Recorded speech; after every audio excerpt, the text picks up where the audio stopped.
अस्सलाम वालेकुम। मेरे एक दोस्त ने, बड़े प्यारे दोस्त ने, बड़े अजीज़ ने, बड़ा तल्लकात है उन्होंने, फैमिली तल्लकात ने। ਮੈਨੂੰ ਉਹਨਾਂ ਨੇ ਇੱਕ ਦਿਨ ਕਾਲ ਕੀਤੀ। ਉਹਨਾਂ ਨੇ ਕਿਹਾ ਭਾਈ ਸ਼ਫਾਕ ਗੱਲ ਇਹ ਵੇ ਕਿ ਤੁਸੀਂ ਪਰਦੇਸ ਦੇ ਵਿੱਚ ਗਏ ਦੇ ਹੋ ਅਤੇ ਕੀ ਮਹਿਸੂਸ ਕਰਦੇ ਹੋ, ਕੀ ਪਾਇਆ, ਕੀ ਖੋਇਆ ਜੇ। ਮੈਂ ਕਿਹਾ ਯਾਰ ਸਵਾਲ ਤੇ ਤੂੰ ਬੜਾ ਵੱਡਾ ਕਰ ਛੜਿਆ ਮੇਰੇ ਨਾਲ। ਗੱਲ ਇਹ ਵੇ ਕਿ ਖੋਣਾ ਕੀ ਹੈ ਅਤੇ ਪਾਣਾ ਕੀ ਹੈ। ਜੋ ਮੇਰੇ ਨਸੀਬਾਂ 'ਚ ਹੀ ਉਹ ਮੈਨੂੰ ਮਿਲਿਆ ਅਤੇ ਖੋਇਆ ਤਾਂ ਮੈਂ ਇਹ ਵੇ ਕਿ ਮੈਂ ਇੱਥੇ ਆ ਗਿਆ ਵਾਂ। ਮਗਰੋਂ ਮੇਰੀ ਵਾਲਦਾ ਵੀ ਫੌਤ ਹੋ ਗਈ ਹੈ। ਮੈਂ ਉਹਨਾਂ ਦੇ ਜਨਾਜ਼ੇ ਦੇ ਉੱਤੇ ਨਹੀਂ ਆ ਸਕਿਆ। ਮਗਰੋਂ ਮੇਰੇ ਕਈ ਅਜ਼ੀਜ਼ ਇਸ ਦੁਨੀਆ ਦੇ ਉੱਤੋਂ ਚਲੇ ਗਏ ਨੇ। ਮੈਂ ਉਹਨਾਂ ਦੀ ਵੀ ਨਹੀਂ ਜਾ ਸਕਿਆ ਉੱਥੇ, ਸਮਝਦੇ ਹੋ, ਜਨਾਜ਼ੇ 'ਤੇ ਨਹੀਂ ਰਲ ਸਕਿਆ, ਕੋਈ ਉਹਨਾਂ ਦੀ ਖਿਦਮਤ ਨਹੀਂ ਕਰ ਸਕਿਆ।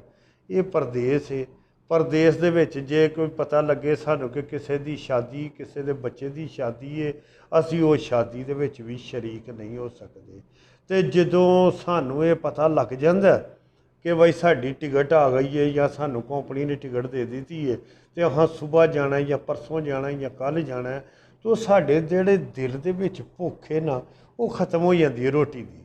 ਐਵੇਂ ਪਾਣੀ ਪੀ ਕੇ ਗੁਜ਼ਾਰਾ ਕਰਨੇ ਤਾਂ ਖੁਸ਼ੀ ਇੰਨੀ ਕੁ ਹੁੰਦੀ ਹੈ ਕਿ ਯਾਰ ਅਸਾਂ ਆਪਣੇ ਪਾਕਿਸਤਾਨ ਜਾਣਾ, ਅਸੀਂ ਆਪਣੀ ਫੈਮਿਲੀ 'ਚ ਜਾਣਾ, ਆਪਣੇ ਬੱਚਿਆਂ ਨੂੰ ਮਿਲਣਾ, ਬੀਵੀ ਨੂੰ ਮਿਲਣਾ, ਰਿਸ਼ਤੇਦਾਰਾਂ ਨੂੰ ਮਿਲਣਾ, ਅਜ਼ੀਜ਼ਾਂ ਨੂੰ ਮਿਲਣਾ, ਮਾਂ ਬਾਪ ਨੂੰ ਮਿਲਣਾ, ਸਾਰਿਆਂ ਨੂੰ, ਅੰਗੀ ਸਾਥੀਆਂ ਨੂੰ ਮਿਲਣਾ। ਅਤੇ ਕੋਸ਼ਿਸ਼ ਕਰਦੇ ਹਾਂ, ਰਾਤ ਨੂੰ ਇੱਕ ਲਿਸਟ ਬਣਾਉਂਦੇ ਹਾਂ ਕਿ ਇਹ ਫਲਾਣਾ ਨੂੰ ਮੈਂ ਸਮਾਨ ਦੇਣਾ, ਫਲਾਣੇ ਲਈ ਚੀਜ਼ ਹੋਣੀ ਹੈ, ਮੈਂ ਫਲਾਣੇ ਲਈ, ਫਲਾਣੇ ਲਈ, ਫਲਾਣੇ ਲਈ, ਸਾਰੀਆਂ ਚੀਜ਼ਾਂ ਕੰਪਲੀਟ ਕਰਕੇ ਅਤੇ ਤਿਆਰ ਹੋ ਜਾਂਦੇ ਹਾਂ। ਅਤੇ ਜਿਨ੍ਹਾਂ ਦੋਸਤਾਂ ਦੇ ਵਿੱਚੋਂ ਅਲਵਿਦਾ ਹੋਣਾ, ਉਹ ਆਉਂਦੇ ਨੇ ਯਾਰ ਅੱਜ ਤੁਹਾਡੇ ਲਈ ਭਾਈ ਸ਼ਫਾਕ ਅੱਜ ਬਰਿਆਨੀ ਬਣਾਈ ਹੈ ਅਤੇ ਬਰਿਆਨੀ ਖਾ ਕੇ ਜਾਈਓ, ਪੈਪਸੀ ਪੀ ਕੇ ਜਾਈਓ। ਅਤੇ ਉਹ ਬਰਿਆਨੀ ਬਣਾਉਂਦੇ ਨੇ, ਖਾਂਦੇ ਆ, ਅਤੇ ਉਹ ਆਉਂਦੇ ਨੇ ਯਾਰ ਤੁਸੀਂ ਰੱਜ ਕੇ ਨਹੀਂ ਖਾਧੀ।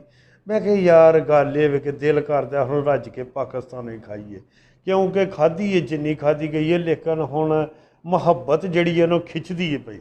ਅਤੇ ਜਦੋਂ ਇਸ ਜ਼ਮੀਨ ਨੂੰ ਛੱਡ ਕੇ ਦੂਜੀ ਜ਼ਮੀਨ 'ਤੇ ਜਾਂਦੇ ਹਾਂ, ਪਾਕਿਸਤਾਨ ਦੀ ਜ਼ਮੀਨ 'ਤੇ ਜਾਂਦੇ ਹਾਂ, ਉੱਥੋਂ ਦੀ ਖੁਸ਼ਬੂ ਸਾਡੇ ਜਿਸਮ ਦੇ ਵਿੱਚ ਰਚੀ ਦੀ ਹੈ ਪਹਿਲਾਂ ਦੀ। ਅੱਗੇ ਵੇਖਦੇ ਹਾਂ, ਬਾਲ ਬੱਚਾ ਵੇਖਦੇ ਹਾਂ ਅਤੇ ਦਿਲ ਬੜਾ ਰਾਜ਼ੀ ਹੁੰਦਾ। ਮਾਂ ਬਾਪ ਨੂੰ ਮਿਲਦੇ ਹਾਂ, ਸੰਗੀ ਸਾਥੀਆਂ ਨੂੰ ਮਿਲਦੇ ਹਾਂ, ਜਾ ਕੇ ਤੋਹਫੇ ਤਵਾਇਫ ਉਹਨਾਂ ਨੂੰ ਦਿੰਦੇ ਹਾਂ। ਅਤੇ ਮਾਂ ਸਾਡੇ ਅੱਗੇ ਸਵਾਲ ਕਰਦੀ ਹੈ ਕਿ ਪੁੱਤਰ ਸਾਰਾ ਕੁਝ ਤਾਂ ਲੋਕਾਂ ਲਈ ਲੈ ਕੇ ਆਇਆ, ਭੈਣ ਭਰਾਵਾਂ ਲਈ, ਆਪਣੇ ਲਈ ਤਾਂ ਤੂੰ ਕੋਈ ਕੱਪੜਾ ਤੱਕ ਨਹੀਂ ਆਉਂਦਾ। ਮੈਂ ਕਿਹਾ ਅੰਮਾ ਕੋਈ ਨਹੀਂ, ਗੱਲ ਟਾਈਮ ਗੁਜ਼ਰਦਾ ਪਿਆ। ਨਹੀਂ ਪੁੱਤਰ, ਮੈਂ ਸਵੇਰੇ ਹੀ ਤੇਰੇ ਕੋਲ ਜਿਹੜੇ ਨੇ ਰੈਡੀਮੇਡ 2-3 ਸੂਟ ਮੰਗਵਾਉਂਦੀ ਹਾਂ। ਮਾਵਾਂ ਠੰਡੀਆਂ ਛਾਵਾਂ ਨੇ, ਇਹਨਾਂ ਦੀ ਖਿਦਮਤ ਕਰ ਲਓ। ਅਗਰ ਤੇ ਨਾਰਾਜ਼ ਨੇ ਅਤੇ ਪੈਰੀ ਪੈ ਜਾਓ ਅਤੇ ਇਹਨਾਂ ਨੂੰ ਮਨਾ ਲਓ। ਇਹੋ ਹੀ ਜੰਨਤ